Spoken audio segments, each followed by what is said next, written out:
Hi, everyone. Welcome back to another episode of Gen Ed. We will be talking about technology, which isn't the this best area of expertise that I have, but we are super excited to have someone who is in the area of tech, who's actually one of my extended distant uncles, Al Smith.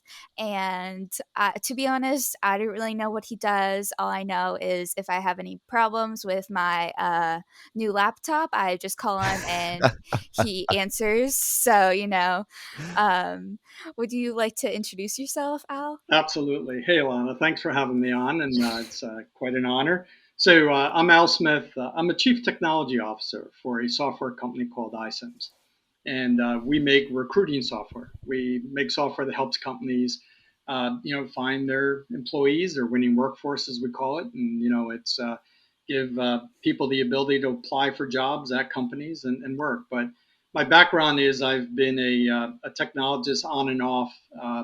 For most of my 30 plus years, working mostly at software and technology companies, but I've done a variety of different jobs. But as a chief technology officer, I'm responsible for all the engineering teams that code and test and deploy the product. It's a cloud based product that runs in what we call SaaS, software as a service.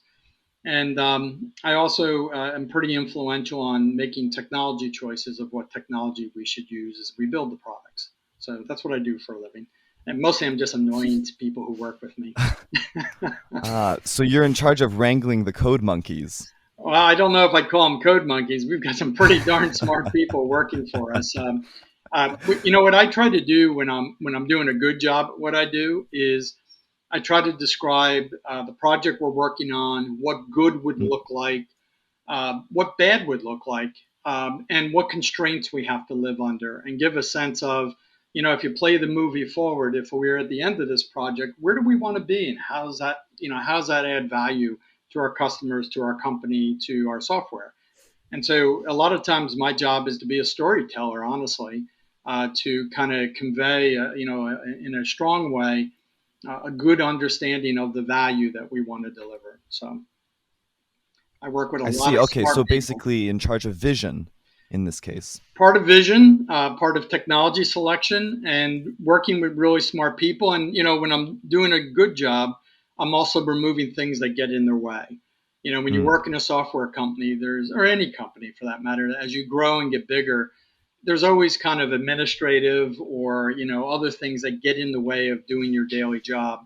mm. My focus is to make sure that I kind of minimize those things that get in the way, and make sure as we keep growing that people are delivering in a consistent fashion. They learn a lot. Big thing about technology, and I know we're going to touch on this, it's constant education. If you're going to choose a career in technology, you really have to have a thirst for knowledge. Yeah. Technology for the last 20 plus years has run in 90-day cycles where every 90 days there's something new. And if Mm, you're not a person who doesn't have this thirst for knowledge to constantly want to learn, it's hard to build a career in this industry. You get out of date very, very quickly. So you really have to be, you really have to enjoy learning. You have to have that innate sense of curiosity. mm. So, where Actually, did that's in Oh, no, go go on. ahead, Lewis. No, because I'm going to ask a question later on. I was simply going to make a comment that actually reminds me a lot of a speech that I recently heard by Dr. John Cohn from Hmm. the MIT Watson lab. He has this speech that he likes to do at events whenever he's invited as a keynote speaker, um, talking about innovation through play and basically Hmm. constantly being creative to constantly innovate. Um, and that brings me right back there. Those were his words exactly, that basically, technology and science is constantly evolving right now these days an accelerated rate, because there are more people getting involved and each of those people bring in more people, so there's a certain exponential growth. um, and he was also saying how it's also a little difficult to stay on top of all everything new coming out. So I was wondering, Do you find any difficulty, staying up to date with all the new technologies coming out? Oh, constantly. Look, I think anybody in this industry would be lying if they said they don't have a hard time keeping up. That's the Hmm. exciting part. There's so many areas. I will say that at this point in my career, there's a couple things that help. I have certain practices I do of, newsletters, blogs, websites, things I follow that kind of keep me in the cutting edge of knowing what's coming. The other thing is there's two kinds of innovation that I find that go on, particularly in software. Some technology is a little different, but in software, I'll call it evolutionary and revolutionary. A lot of it is evolutionary, meaning there's this capability to do something with software, but it might require really high skill and very few people can do it. And the technology advances that come is kind of make it easier to do, and so more people can participate. And every time you do that, you kind of lower that bar that more people can participate. You broaden the industry and advance the acceleration of adoption. The good news is that there is a lot of technology that is I'll say, the same old stuff I knew 25, 30 years ago in a new way, easier to use, simpler, where Mm. maybe more people can participate. That stuff, I will say, I think this is where experience helps you. The ability to look at something new like that, understand it really rapidly, and feel comfortable with it. That's pretty easy at this point for me. That's the Mm. evolutionary change. And there's a lot of it. But if you're new in your career, it's all new to you, right? So the bar and the climb is a little steeper until you kind of get that understanding of certain concepts, concepts of how computer CPUs work, concepts of how networks work, storage works, memory works, all those things. Once you have those concepts, how databases work, how programming models work, regardless of what language you use, the underlying program models are very, very similar. They just have different strengths and weaknesses. So I would say, coming out of school early on in your career, that's the hill you're climbing, right? Is to get that baseline understanding to keep up with evolutionary change.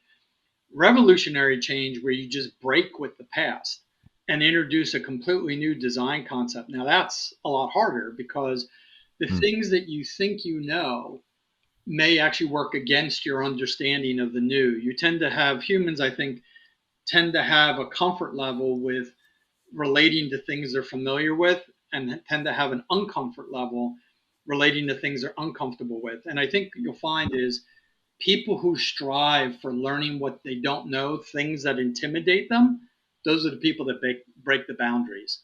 I have a little bit of that in me. Um, when I think of technology people, I kind of think of people who are openers, people who are implementers, and people who are closers. Those openers are the people who need to prove to themselves the idea that they have can be done. It's kind of like the new thing is really important. And they're really good at that. They're great at starting a project, getting it off the ground, maybe even at handing it off. The implementers, and I think I'm good at opening, I'm good at closing. I think I'm an implementer is my biggest strength. Are people who can listen to somebody's idea, think in the big picture and think about what the challenges might be, where the opportunities are, and kind of put plans together to operationalize it. And then the closers, I always joke around, these are the people who are detail oriented. They dot the I's, they cross the T's, they grind it out, because the end of a technology project is not really the exciting part for a lot of people because you've proven everything. It's getting it just right. And this is a problem in my industry, software. People tend to get bored at this point, and this is where the most defects and the most problems come into the products we make, because it's not the most exciting part. But you need the people who care about getting it right to have great products. So you need all three personality types. And in fact, when I think of hiring people and building teams, I think of their personality types as I understand it to try and put the mix together. Mm. So, where did this passion for technology come from? Like, where did this start? It didn't start with technology. My parents always told me I was both a pain in the ass as well as insatiably curious. So I think it came from a couple things. I always need to know why. If I don't understand why, I feel intimidated, I think, a little bit. and it's like a need that I have to understand how something works or what it does or why are we doing this. If I don't understand why, I have to get that answer. So that's one, and I think that's a really good characteristic when you get to technology.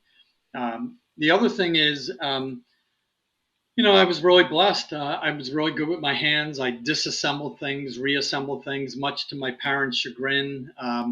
I think sometimes when I had leftover parts reassembling things, that's where I was a pain in the ass because it didn't always go back together. But I like building things, and I think all those kind of things in my personality kind of made it a natural to say, hey, technology kind of works that way. In fact, we often use a lot of analogies of building a house or building a car when you talk about building software and programs because there's a lot of parallels around the concept of modularity and assembly and testing and debugging and solving problems. So I think I got really lucky, Alana. I'm probably luckier than most people. I kind of backdoored my way into software.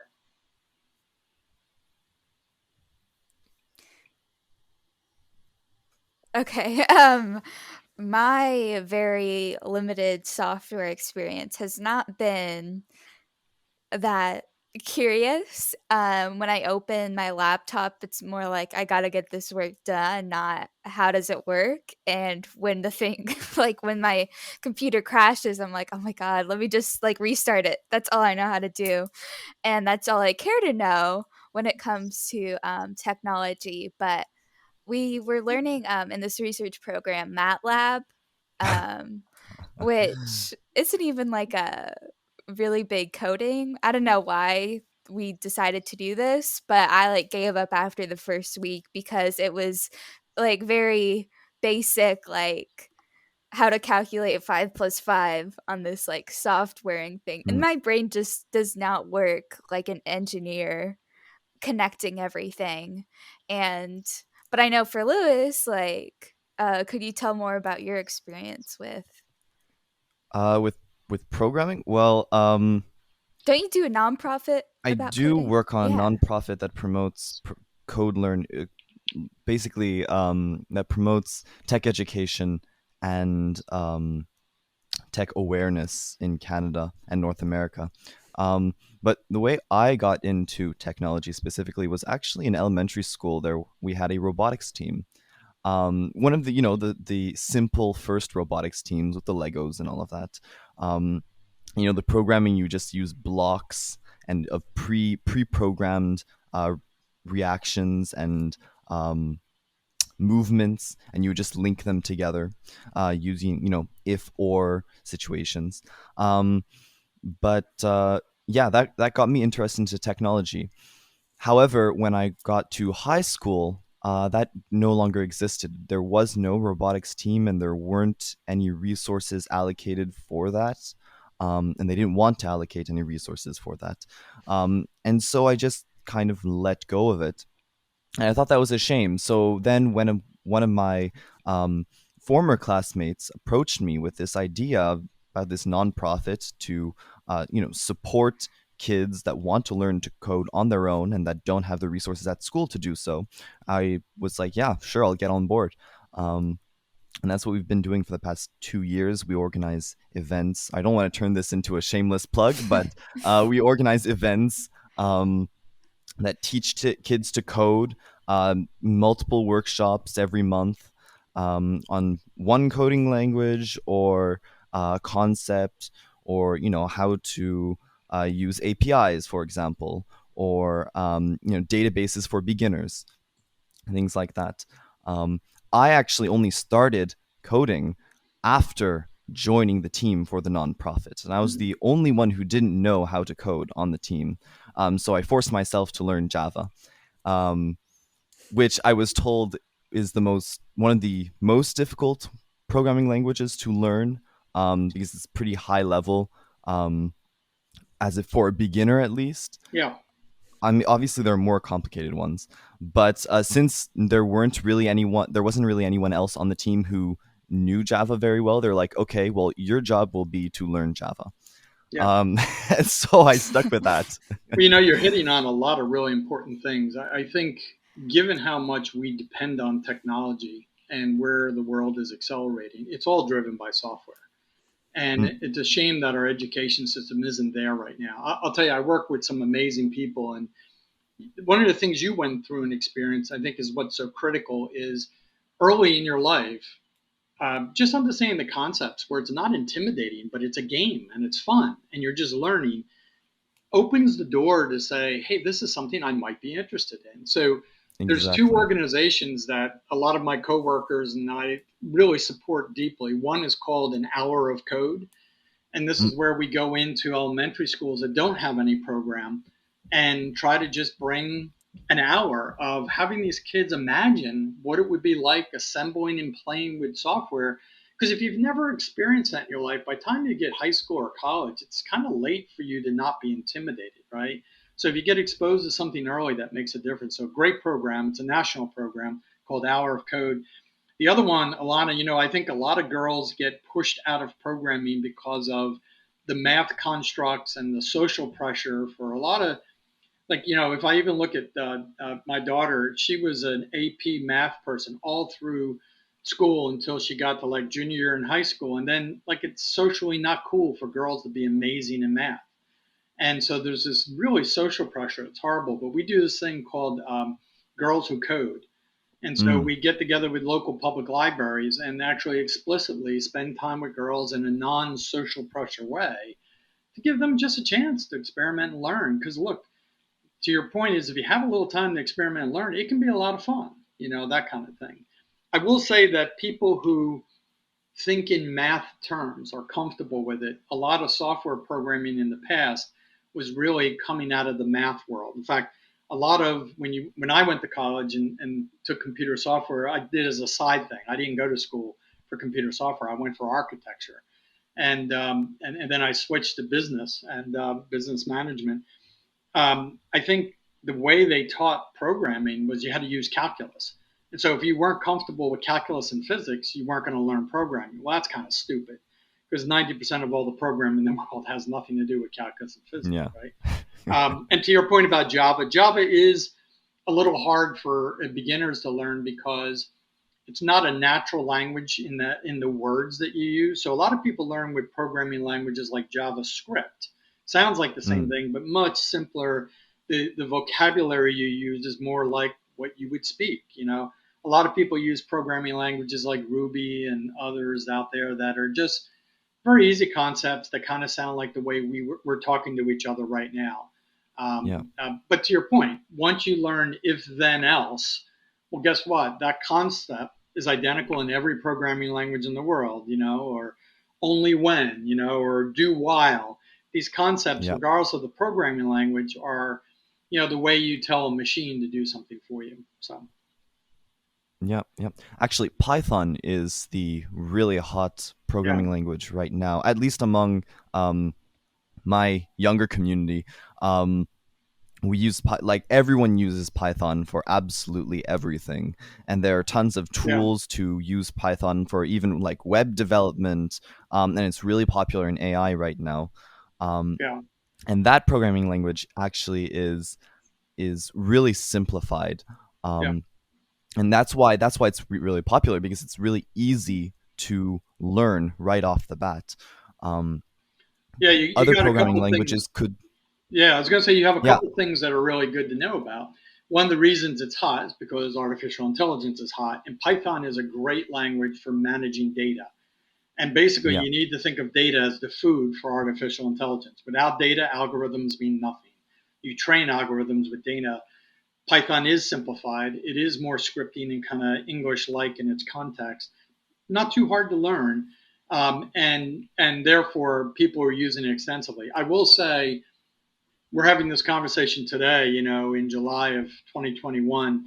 I bet you if we checked in 5 years from now, we'd be lamenting how lousy Python is at all the things people are using it for. Because what is also true in this industry is the old saying of, hey, I've got a hammer and everything looks like a nail. When your only tool is one tool, everything you want to see how to use that tool. And people are overusing Python for things that it's really not suited for. It may be easy to do, but Mm. then you're going to hit its weaknesses because every technology has strengths and weaknesses. And I think part of the magic, if you're going to plan a career in technology, is learning how to tell the difference, to think about what the strengths and weaknesses are and fit for purpose. And some of the things I see in my industry is so many software companies we meet, whether we're acquiring companies or looking to interface our software to theirs, is where people made decisions about what technology to use, either because that was the hot language at the time or it was easy to do, and they've kind of hit the end of life. Gee, that's great when 5 people are going to use this software. What happens when 1 million people hit the enter key at the same time? Can this software scale up and things like that? So I deal a lot with those problems of scale, problems Mm. beyond human capabilities. We have the software that we have today has about 350 million users, and at any given time, a couple million are logged into it doing things. And so you program those kinds of software applications differently than something that runs just for you or something that just runs one robot, that kind of an idea. And that's why we have lots of programming languages, different things for Yeah. different purposes, like the tools in a toolbox, different tools for different purposes, right?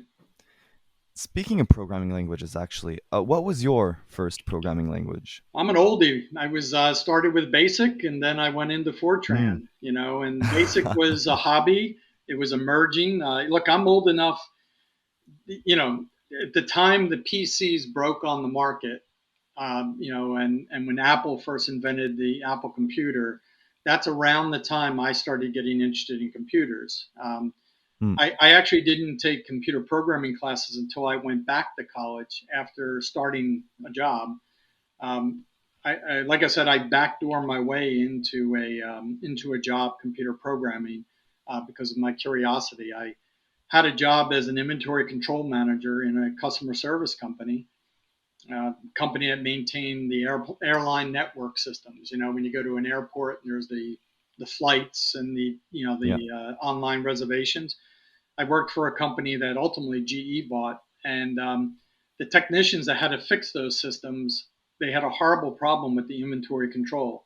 The system would say they'd have this spare part, and they wouldn't actually have it. And I got hired as somebody running that inventory, and the software that the company had given us was horrible. 2 plus 2 didn't equal 4; it equaled 3 or 5, and occasionally 7. It was just horrible software. And so I think I was also born with a lot of hubris. I guess these days we would call it narcissistic. I always had confidence that I'm right, and I always have confidence that I could do anything. I never stopped to think, gee, I might get that Mm. wrong, and it might be good if I occasionally stop to think I might get it wrong. These days I think about it more. But I convinced my boss to give me this brand new thing called the PC that they had in inventory, and I took a software package they called DBase 2. It was an early programming language for building databases, and I built an inventory system for this company. And we found about 30 or $40 million of missing inventory. And eventually, the software team at corporate called me up and said, "Hey, would you like a job in software?" And so that's how I got into software, kind of a backdoor thing. And then I've done other jobs since then. I've been a professional services, built a professional services team that help companies implement software. I've built product marketing, product management teams that kind of think about what are we building and how do we market it to people to understand the value. I've even took a job one time in my life as a salesperson, again selling software. So it's been mostly rooted in software and technology sales. And those experiences I think have been great for me. Learning to kind of, as they say, walk a mile in somebody else's shoes, help me understand a much better picture of that.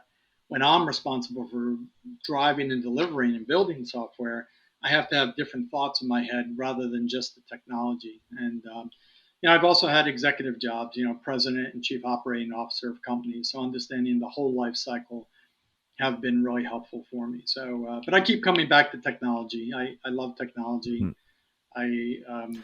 I seem to be okay at it. You keep mentioning that you took a backdoor entry into technology.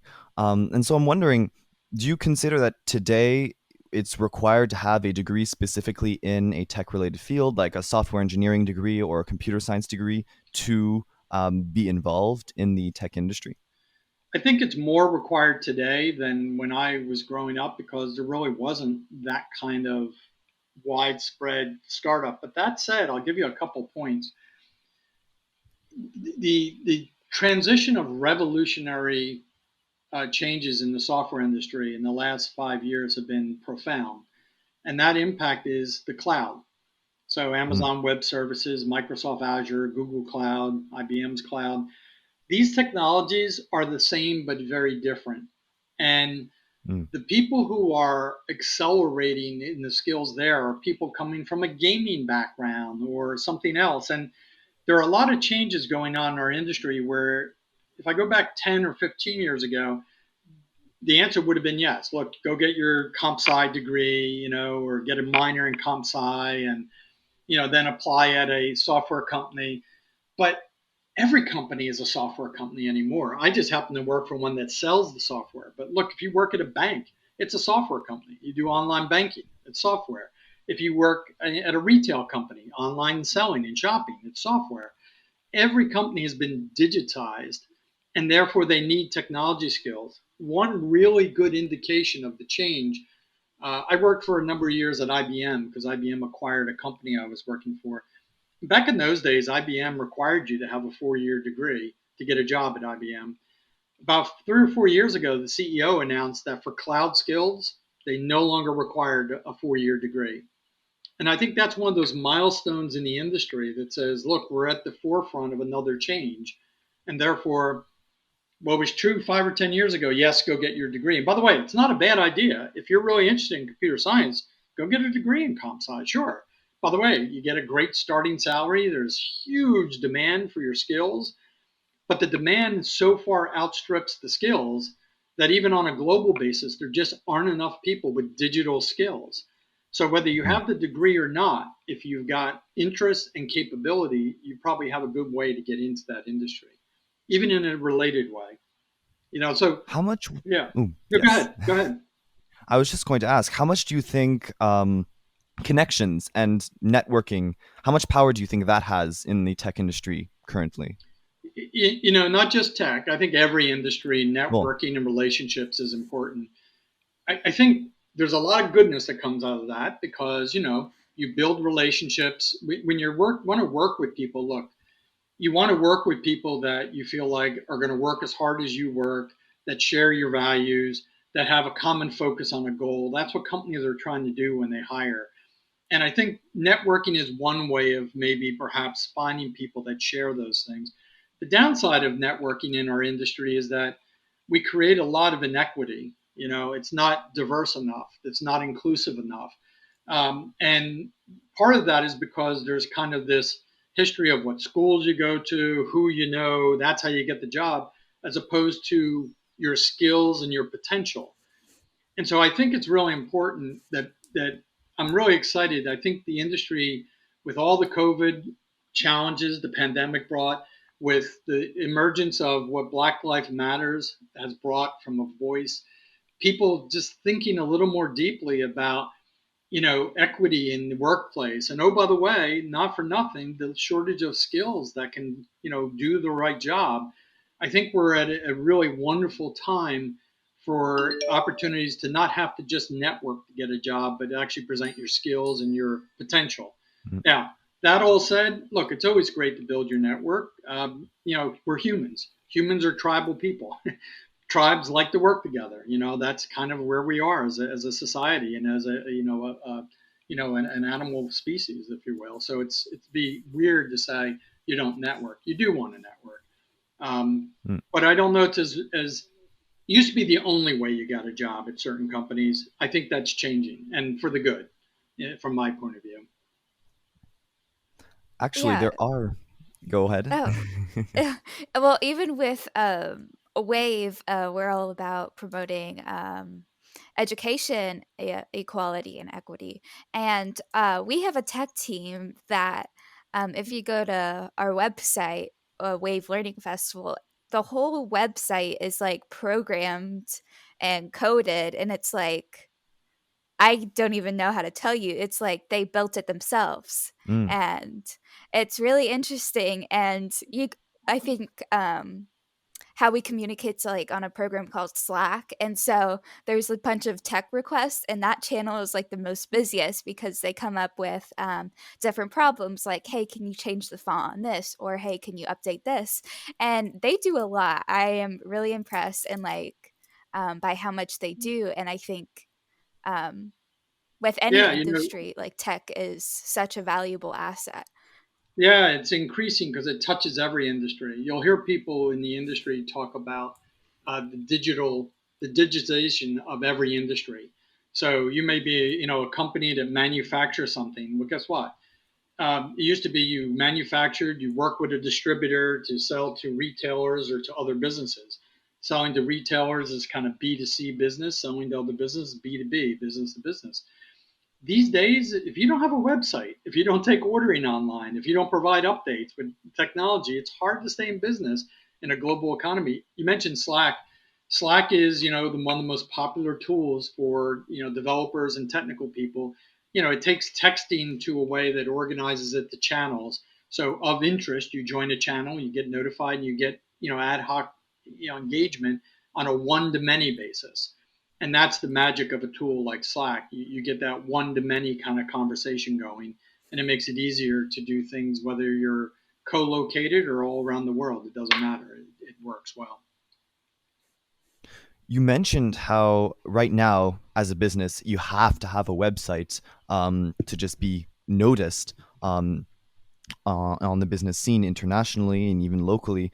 Um, I think that's a great thing, though, because right now websites are becoming much more complicated. Design is getting much cleaner, and actually we're including now more artists into the programming community. I know that, for example, University of Waterloo is opening programs that are strictly oriented towards artists to turn them into designers and teach them a little code to get into web dev and the front end design.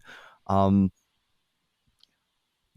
and that adds to exactly what you were saying Yeah. just a moment ago about diversity, not only diversity of individuals and of identity, but also of passion and of vocation. I think is really great that we're adding that to the tech community at this point. Yeah, look, you're hitting on something that is absolutely the evolution here. Websites start out used to be the facts. Here's the facts. Websites today, if you're really trying to be effective as a communication channel, have to be an experience. And Mm, if you think about, the phone that you have, everybody's got one of these, right? This is the biggest influence. Why? Well, one, a lot of people spend their lives accessing websites, applying for jobs, looking up things, and communicating on their mobile. So the technologies and how you build that experience have to be mobile optimized. That's one. Two, yeah. I'm sure all of you are deeply into different social networks. So if you go, I mentioned our company makes recruiting software. If you go on a company's career site who uses our software, there's all kinds of social media things going on. Here's videos playing of existing employees saying, here's what it's like to do this job. Here's our strategy on diversity.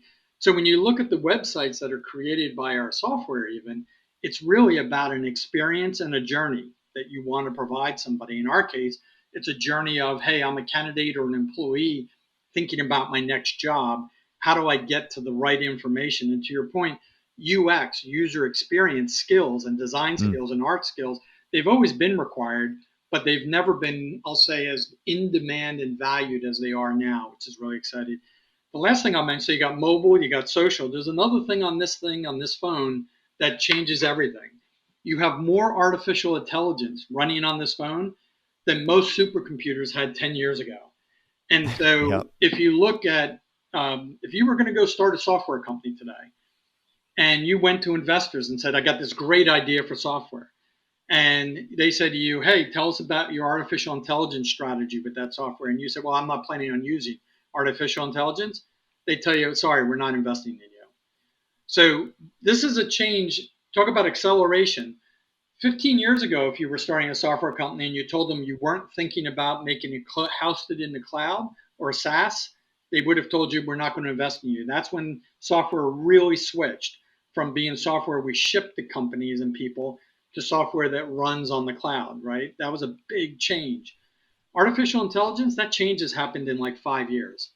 Once AI really became in the mindset of financial people and investors, they've stopped investing in companies that aren't using artificial intelligence. So coming back to those experiences you talked about, it's an experience that's enhanced when it's done right.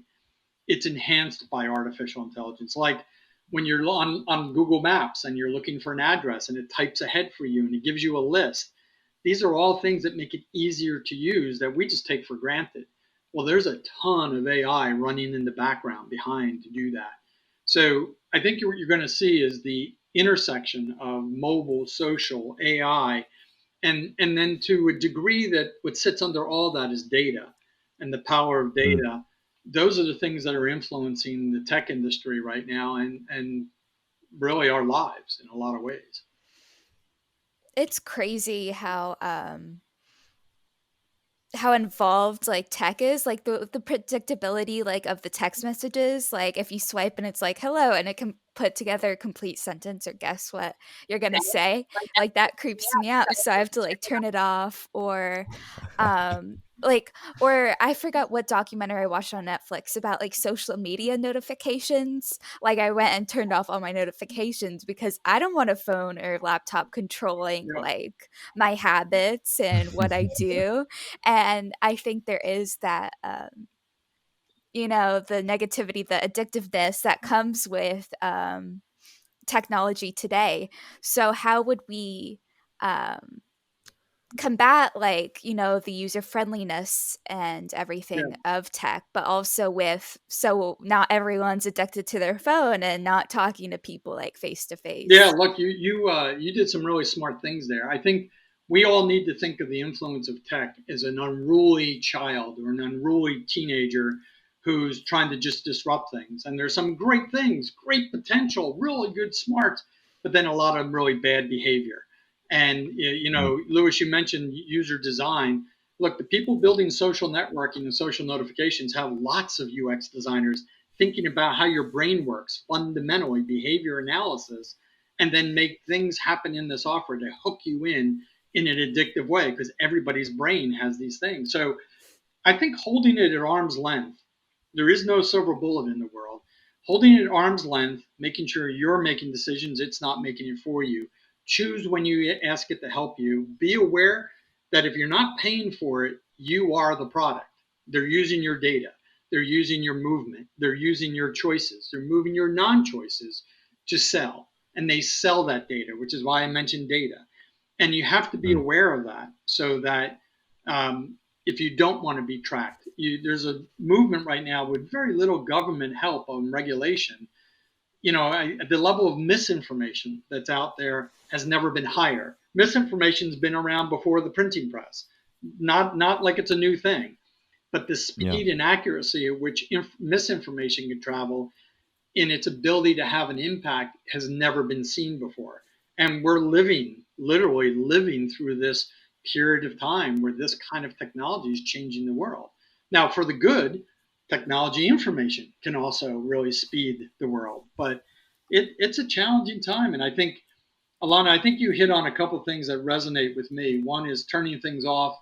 I think also stepping back and making sure that you engage. Now, we're on a software program here together that's using a lot of AI for us to see each other, but that's seeing each other, our facial expressions, our movements. You can tell I'm Italian, even though my name is Al Smith, because my hands never stop moving.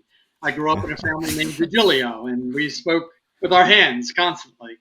I think without those expression of voice, expression of movement, facial, you're giving up an entire part of an interaction that your brain over, millions of years has evolved to use to help you Mm. make decisions.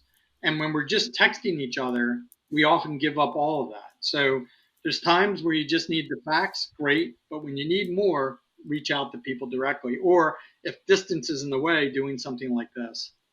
So, Mm. You mentioned how we could recognize that you were an Italian because you were moving your hands. And for example, a computer. Let's say if we told some AI that someone who moves their hands is Italian, that would recognize that consistently. I realized though that that is actually somewhat of an issue in with AI. Just at my work, we take pictures of the IDs of the customers instead of keeping them. We take a picture of them before they go out and use our services and then come back. Um, and at the end of the day, we get rid of them. But before the end of the day, I sometimes look through them and I see that the iPad that took all these pictures compiled them according to person. Mm-hmm. And so it looks at the photo in the ID and it determines, okay, so this person looks like this person, looks like this person, so they're all the same person. Yeah. Um, and suffice to say, that does have some racist tendencies that were very clear when you look at the pictures. Yeah. No, very, Um, very much so. Look, and that's something that people brought up.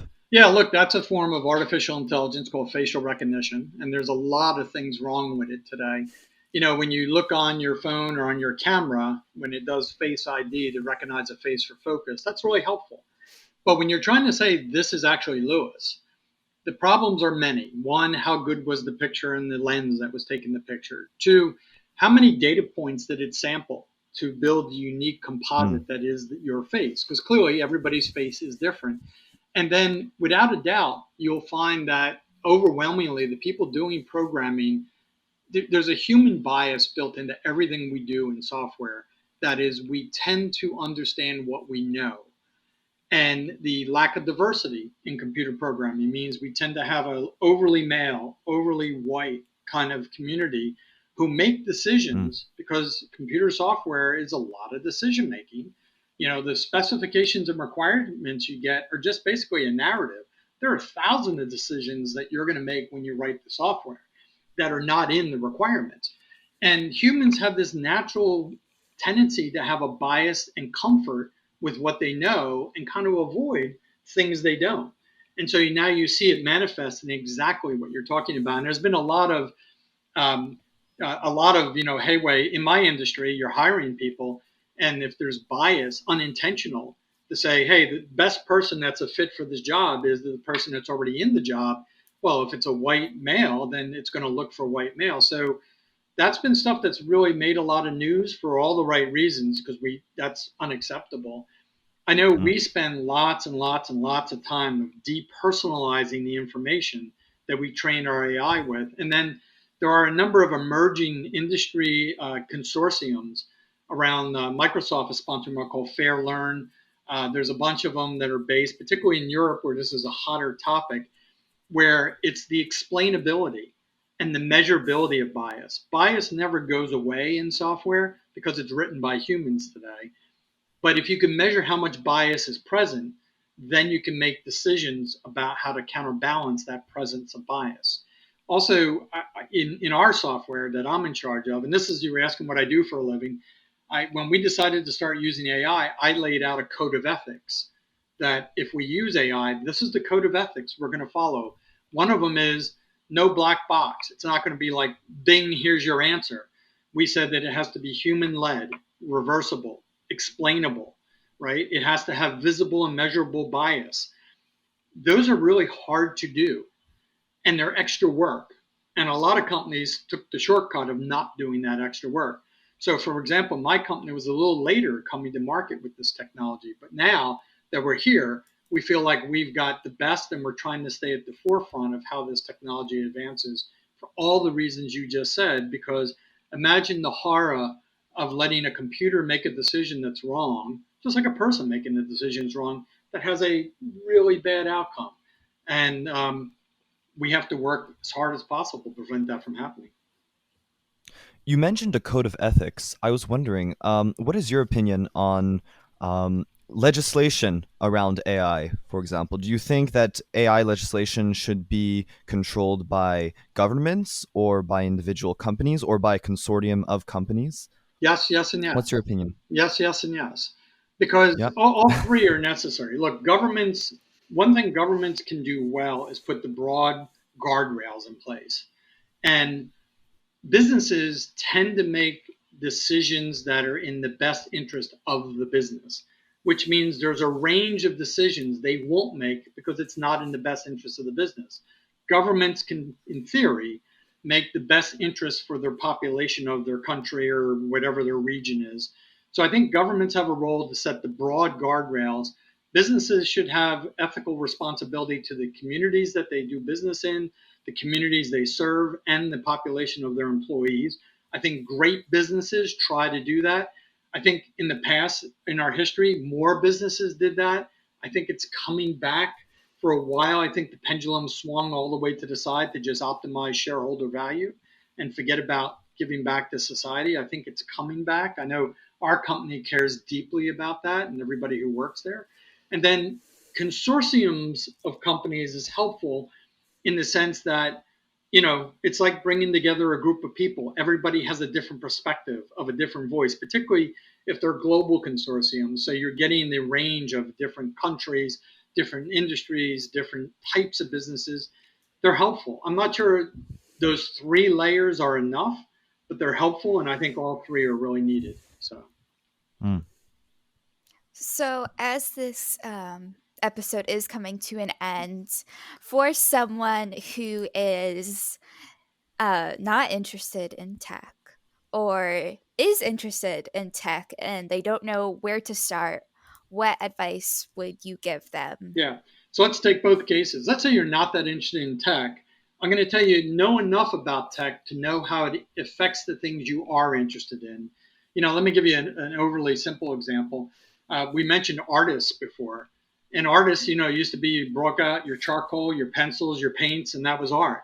If you go to school for art today, it's all digitized. You're doing it on an iPad. You're doing it with digital pencils and digital things.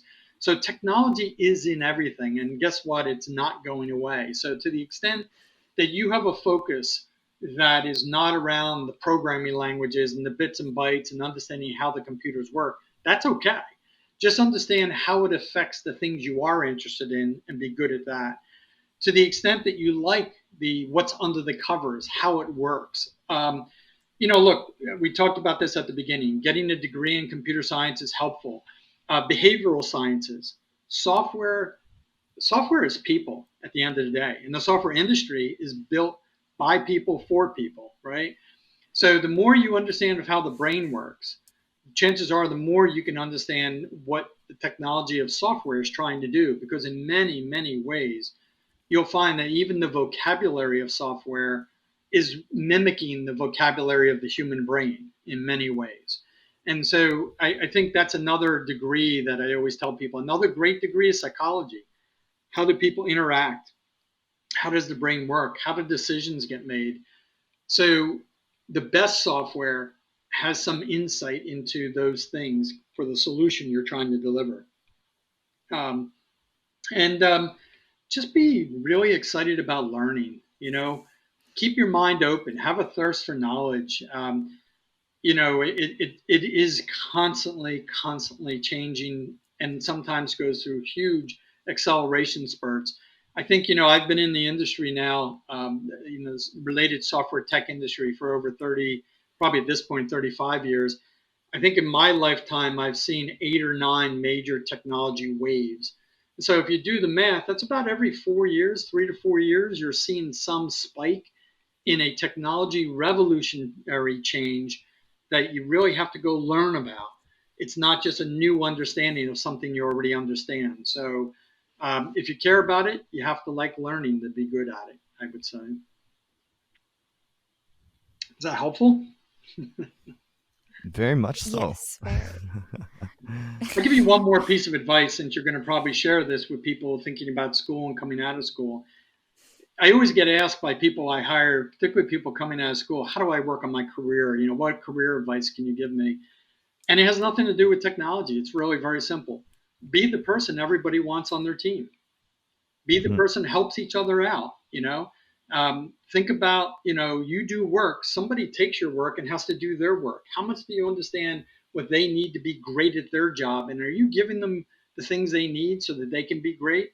And you take other people's work to be, to build what you do. How much have you told them what you need? So be the person everybody wants on their team. I'm of the philosophy that nobody needs a boss, but everybody needs a manager. somebody to help focus them, guide them, occasionally kick them in the butt if they need it. Great. And I think if you're a leader, I don't think smart people like being told what to do. I think smart people like to, if you want to be a leader, you have to give people a reason to follow. Smart people want to know what the goal is and they want to bring their smarts to it. And they do need to know what would bad look like and what limitations we have to work in. But, it's if you work on your career, if you're the person everybody wants on their team, that's important. I tell people, look, if Lewis was going to start a new project tomorrow and he was picking people to be on his team, are you the first person Lewis would pick? If not, have a conversation with you and the person in the mirror. Why not? Do you need experience? Is there something you don't know? Do you not communicate well? Are you hard to work with? Figure out those things about yourself and then get help. Learn. Education is the great equalizer. You can learn to be different. And if you don't, it's kind of hard to advance. You'll find that you don't. So that's my best advice for everybody. Be the person everybody wants on their team. Perfect. Great advice. So be the person everyone wants on your team. Al Smith 2021. Well, thank you so much, Al, for being on the show today. It was a pleasure having you. Yeah, thanks for the opportunity. Anytime. Take care, all. Bye bye.